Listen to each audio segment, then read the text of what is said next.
Hello everyone, আমি রাহুল। আজকে USA এবং চায়না এই দুটো অর্থনৈতিকভাবে অত্যন্ত প্রভাবশালী দেশ, তারা কিভাবে বাণিজ্যিকভাবে একে অপরের প্রতিদ্বন্দ্বিতায় নেমেছে এবং এই সুযোগটাকে ভারত কিভাবে কাজে লাগাতে পারবে, বা ভারত আর চীনের মধ্যে যদি কম্পিটিশন হয় কে আগিয়ে থাকবে বা কে পিছিয়ে থাকবে, বা ভারত কতটা চীনের থেকে অ্যাডভান্স বা পিছিয়ে রয়েছে, সেই নিয়ে কিন্তু একটা ডিপ ডিসকাশন করব। আর চীন হচ্ছে একটা ভয়ঙ্কর ম্যানুফ্যাকচারিং হাব, ওর এতটাই প্রোডাকশন পাওয়ার, সেইটা ডিপলি অ্যানালাইসিস করব। তার কি ইম্প্যাক্ট ভারতের উপর পড়তে পারে, বা ভারতকে কোন লেভেল অবধি নিজেকে এগিয়ে নিয়ে যেতে হবে চীনকে টক্কর দেওয়ার জন্য এবং বিশ্বগুরু হওয়ার জন্য। তো আজকে ভিডিওতে সেইটাই ডিপলি অ্যানালাইসিস করব।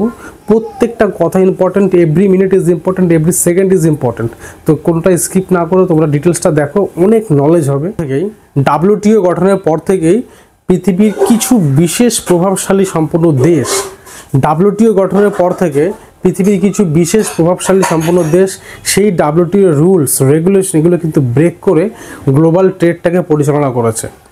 আর এক সময় ইউএসএ মানে আমেরিকা, তারপরে চায়না, ইউরোপীয় ইউনিয়ন, এদের হাত ধরে কিন্তু গ্লোবালাইজেশন ঘটেছিল। অর্থাৎ গ্লোবালাইজেশনটা কি? গ্লোবালাইজেশনটা হচ্ছে কোনো দেশ থেকে কোনো একটা প্রোডাক্ট অন্য দেশে রপ্তানি করা হচ্ছে, আবার সেই দেশ থেকে অন্য একটা প্রোডাক্ট অন্য একটা দেশে রপ্তানি করা হচ্ছে। এর ফলে যে দুটো দেশ বা তার সাথে অন্য দেশগুলোর যে একটা কালচারাল বা একটা সাংস্কৃতিক যে বন্ডিং বা পরিচয়, একে অপরের সঙ্গে যে পরিচয়টা হচ্ছে, এটাকে কিন্তু বলা হচ্ছে গ্লোবালাইজেশন। এবং এটা কিন্তু ইউএসএ, চায়না আর ইউরোপীয় ইউনিয়ন এদের হাত ধরেই ঘটেছিল। কিন্তু বর্তমানে এরাই মানে ইউরোপীয় ইউনিয়ন, ইউএসএ এবং চায়না এরাই কিন্তু গ্লোবাল যে ট্রেড যে সাপ্লাই চেইনটা, সেই সাপ্লাই চেইনটাকে কিন্তু সব থেকে বেশি ধ্বংস করছে। আর ইউএসএ একসময় বলেছিল যে ফ্রি ট্রেড করো, ফ্রি ট্রেডের নাম করে ইউএসএ একসময় কিন্তু গলা বাজিয়েছিল আমেরিকা।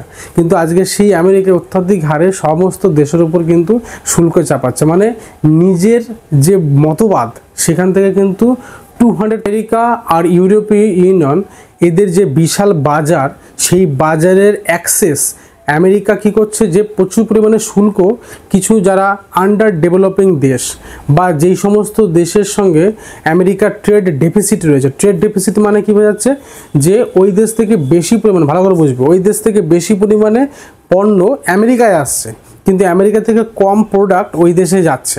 অর্থাৎ ওই দেশ বেশি লাভবান হচ্ছে, মানে সেল করছে আমেরিকাকে, কিন্তু আমেরিকা অতটা সেল করতে পারছে না। এই সমস্ত দেশগুলো তারা কিন্তু আমেরিকার মতো এতটা প্রভাবশালী নয়, অর্থনৈতিকভাবেও দুর্বল, কিন্তু সামহাও কোনো কারণে তাদের প্রোডাক্টটা কিন্তু আমেরিকায় সেল করতে সক্ষম হয়েছে। আমেরিকা কম্পারেটিভ যতটা প্রোডাক্ট ওই দেশে সেল করতে পারছে। তো এর ফলে আমেরিকার ওই দেশগুলোর সাথে ট্রেড ডেফিসিট হচ্ছে। তার মধ্যে ভারত 1 নম্বরে রয়েছে। মানে ভারত আমেরিকায় প্রচুর পরিমাণে প্রোডাক্ট মানে সেল করে, কিন্তু আমেরিকা অতটা পারছে না ভারতে সেল করতে।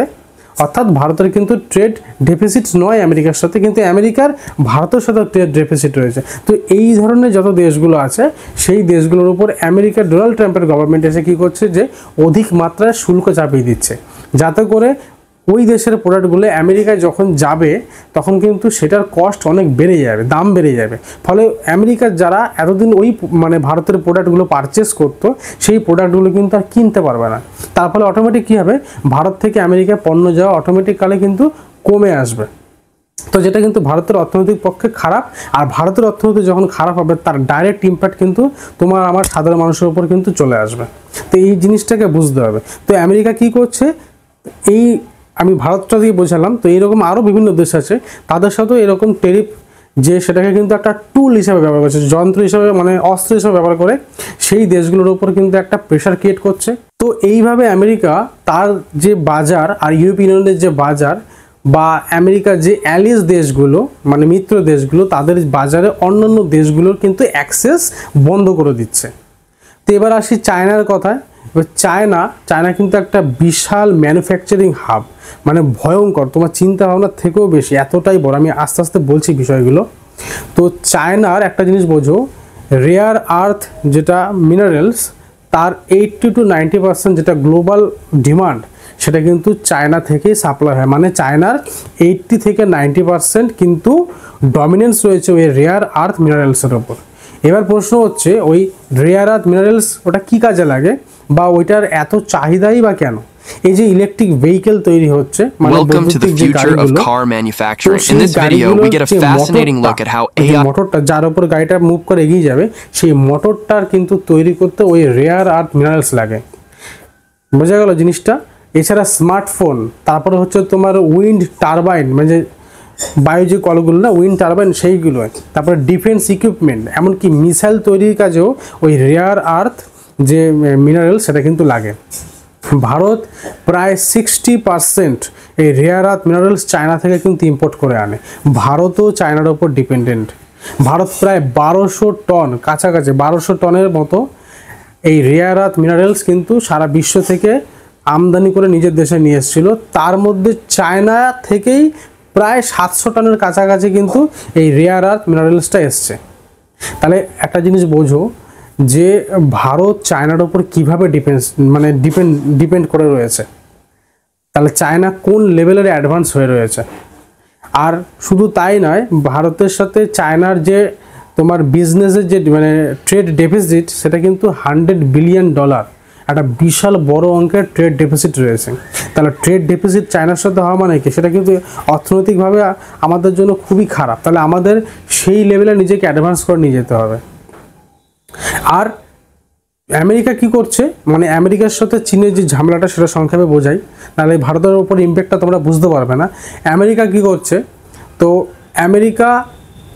আমেরিকার ওপর চায়না কি করছে, এই রেয়ার আর্থ যে মিনারেলস সেটা কিন্তু রেস্ট্রিকশন চাপিয়েছিল এতদিন অবধি।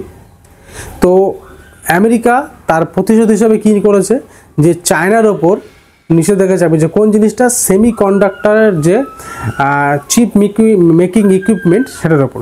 সেমিকন্ডাক্টরের চিপ মেকিং ইকুইপমেন্ট মানে অ্যাডভান্স চিপ তৈরি করতে চাইছে চায়না। তার জন্য যে ইকুইপমেন্টগুলো লাগে সেগুলো কিন্তু আমেরিকা থেকে চায়না কিন্তু ইম্পোর্ট করে।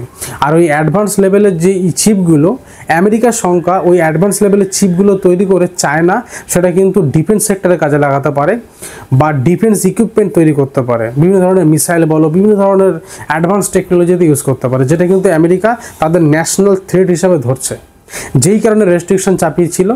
আর চায়না তার প্রতিশোধ হিসাবে ওই রেয়ার আর্থ যে মিনারেলস, যেটাতে ইলেকট্রিক তোমার ভেহিকেল, স্মার্টফোন, তারপরে মিসাইল একটু আগে বললাম, সেইগুলোর উপর কিন্তু রেস্ট্রিকশন চাপিয়ে দিয়েছিল। এবার আসি ইউএসের কথায়। ইউএসএ কি করছে, ইউএসএ কিন্তু স্যাংশন লাগিয়ে দিচ্ছে সেই দেশগুলোর উপর যাদের সঙ্গে ইউএসএ সরাসরি যুদ্ধে জড়াতে চায় না। যেমন একটা হচ্ছে, তার মধ্যে একটা হচ্ছে ভারত বা চীন। তো এদের ওপর স্যাংশন লাগানো হচ্ছে। এবার ভারতের উপর কী স্যাংশন লাগানো হচ্ছে সেটা আমরা কম বেশি সবাই জানি। এবার আমেরিকা, শুধু ভারত না, এই ধরনের আরও অনেক দেশ আছে, সেই দেশগুলোকে প্রেশারাইজড করা হচ্ছে যে রাশিয়া থেকে তোমরা কোনো রকম তেল কিন্তু কিনবে না, তোমরা তেল কেনো আমেরিকা থেকে। এবার আমেরিকা কিন্তু অ্যাকচুয়ালি তেল কিন্তু সেই পরিমাণে প্রডিউস করে না যে বিশ্বে হিউজ স্কেলে সাপ্লাই করতে পারবে, বা যে তেলের যে সাপ্লাই চেনটা সেটা কিন্তু স্টেবল রাখতে পারবে, বা মার্কেটের প্রাইস যেন কখনো না বাড়ে সেই জন্য যেটা সাপ্লাই যে চেনটা সেটা বজায় রাখতে পারবে, সেটা কিন্তু আমেরিকার ক্ষমতা নেই। তাহলেও পরেও আমেরিকা কিন্তু প্রেশার ক্রিয়েট করছে, অর্থাৎ আমেরিকার কাছে লিমিটেড সাপ্লাই, কিন্তু স্যাংশন দিয়ে আমেরিকা সমস্ত দেশকে তার থেকে কেনার জন্য একটা প্রেশার ক্রিয়েট করছে। ইউরোপীয় ইউনিয়নকে পর্যন্ত প্রেশার ক্রিয়েট করা হয়েছে। ইউরোপীয় ইউনিয়ন মানে কমিটেড আমেরিকার থেকে তেল কেনার জন্য। তারপরে জাপান, ইউনাইটেড কিংডম মানে তোমার ইংল্যান্ড যাকে বলছে, সেও কিন্তু আলাদাভাবে আমেরিকার সাথে চুক্তিবদ্ধ যে আমেরিকা থেকেই তেল কিনবে। এবার ভারতও কিন্তু আমেরিকা থেকে তেল কেনে অলরেডি, ভারতে কিন্তু আমেরিকা থেকে তেল কেনে। এবার এখানে যে ফ্যাক্টটা বোঝার আছে সেটা হচ্ছে ওই আমেরিকার কাছে কিন্তু তেলের স্টক লিমিটেড, এবার কাস্টমার বেশি, অটোমেটিক্যালি কিন্তু প্রাইসটা আপ হবে। এবার আপ হলেও তোমাকে কিনতে হবে, যদি তুমি না কেনো তাহলে তুমি স্যাংশন কিন্তু তোমার দেশের উপর চাপবে। তো এইভাবে কিন্তু আমেরিকা প্রেশার ক্রিয়েট করছে। আর ওইদিকে চায়না ম্যানুফ্যাকচারিং পাওয়ারে এতটাই প্রভাব, সে কিন্তু পণ্য সারা বিশ্বে মানে ওর বন্যা বয়ে যাচ্ছে পণ্যের, তো সেইটা দিয়ে কিন্তু একটা ইনডাইরেক্টলি প্রেশার ক্রিয়েট করছে। এবার ইন্ডিয়া এই দুজনের জাতাকলে কিন্তু পড়ে গেছে। এবার একটা জিনিস বোঝো, এখানটা চীনের কতটা, চীন তার ম্যানুফ্যাকচারিং বেসটাকে এতটাই পাওয়ারফুল করে ফেলেছে যে চীন বছরে প্রায় 50 মিলিয়ন ভেহিকেল তৈরি করার ক্ষমতা রাখে। আর অন্যদিকে আমেরিকা মাত্র 10 মিলিয়ন ভেহিকেল তৈরি করতে পারে। ভেহিকেল মানে গাড়ির কথা বলছি। তো চীন 50 মিলিয়ন ভেহিকেল, মানে যেটা গ্লোবাল বলছে 55% যে গ্লোবাল ডিমান্ড, মানে পৃথিবীর মানুষের যেটা গাড়ির চাহিদা, সেটা 55% চীন একাই মিটিয়ে দিতে পারে। এইটা কিন্তু বিশ্বের বিভিন্ন দেশের অটোমোবাইল সেক্টরকে বন্ধ করার ক্ষমতা রাখে। এই পরিমাণ প্রোডাক্টের যে তৈরি করা চীনের যে ক্ষমতা, সেটা কিন্তু বিশ্বের বিভিন্ন দেশের যে অটোমোবাইল সেক্টর, সেটা কিন্তু বন্ধ করে দেওয়ার ক্ষমতা রাখে। তাহলে এখানে চিন্তা করে দেখো ভারত কী পরিমাণ প্রেশার ফেস করছে কিন্তু চীনের কাছ থেকে। ভারতের যে সোলার ইকুইপমেন্ট তৈরির কোম্পানিগুলো আছে, সেই কোম্পানিগুলো বন্ধ হওয়ার মুখে। কারণ চীনের থেকে ভারত খুব সস্তায় কিন্তু প্রায় 60% যে সোলার ইকুইপমেন্ট সেটা কিন্তু কিনতে পারছে। তাহলে ভারত অলরেডি সোলার প্যানেলের জন্য ডিপেন্ডেন্ট, রেয়ার আর্থের জন্য ডিপেন্ডেন্ট, আরও বিভিন্ন ইলেকট্রনিক্স গ্যাজেটের উপর জন্য ডিপেন্ডেন্ট। এছাড়াও তোমার যেটা ফার্মাকিউটিক্যাল, মানে ওষুধ তৈরির যে ইনগ্রেডিয়েন্টগুলো লাগে, সেই ইনগ্রেডিয়েন্ট জন্যও কিন্তু চীনের উপর ডিপেন্ডেন্ট। প্রায় 80%, ভালো করে শুনো কথাটা, ফার্মাকিউটিক্যাল ইনগ্রেডিয়েন্ট 80%, মোটামুটি 80% কিন্তু ভারত চীনের উপর ডিপেন্ডেন্ট। যখন লাদাখে যুদ্ধ হয়েছিল তার কিছুদিন পর কিন্তু চায়না এই এসেনশিয়াল যে ফার্মাকিউটিক্যাল ইনগ্রেডিয়েন্ট সেটার উপর কিন্তু একটা রেস্ট্রিকশন চাপিয়ে দিয়েছিল, যেটা ভারত সরকারের কিন্তু একটা চিন্তার কারণ হয়ে দাঁড়িয়েছিল। কারণ ভারতকে তো ওইটা যোগান দিতে হবে। তো এইটাই হচ্ছে সাপ্লাই চেইন ডিসরাপশন। এই যে হঠাৎ করে তোমার যে ট্রেড রেস্ট্রিকশন চাপিয়ে দিয়ে অন্য দেশের উপর প্রেশার ক্রিয়েট করা, যাতে সাপ্লাই চেইনটা ধ্বংস হয়ে যায়, এটা কিন্তু একটা প্রেশার। তো ভারতকে নিজে সক্ষম হতে হবে যাতে করে অন্য দেশের উপর নির্ভরশীল না হতে হয়। যেমন করে সুজুকি ভারতে যখন ঢুকেছিল 1980 সালে একটা রেভলিউশন নিয়ে এসেছিল অটোমেকিং যে সেক্টরটা সেখানটায়।